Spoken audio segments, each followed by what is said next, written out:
হরে কৃষ্ণ, সবাইকে কেমন আছেন সবাই? আশা করছি ভালো আছেন। তো চলুন আজকে ভগবান শ্রীকৃষ্ণের জন্য সেবার আয়োজন করা যাক। তো আজকে এই যে আলু পোস্ত হবে আজকে রান্না ভগবানের সেবার জন্য। তো এটা আমার প্রথমবার ছিল আলু পোস্ত ট্রাই করা। পোস্ত শুনতাম, কিন্তু এবার ট্রাই করলাম।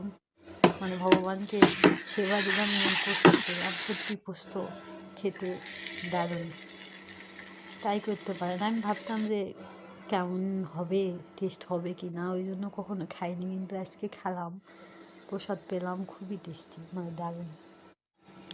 আর ছিল ডাল, আর ছিল হচ্ছে ভগবানের জন্য অন্ন। তো সবাই ভগবানের সেবা দিন, ভগবানের নিত্য সেবা করুন, যেভাবে পারেন, যতটুকু পারেন, আর ভালো থাকুন। হরিবল।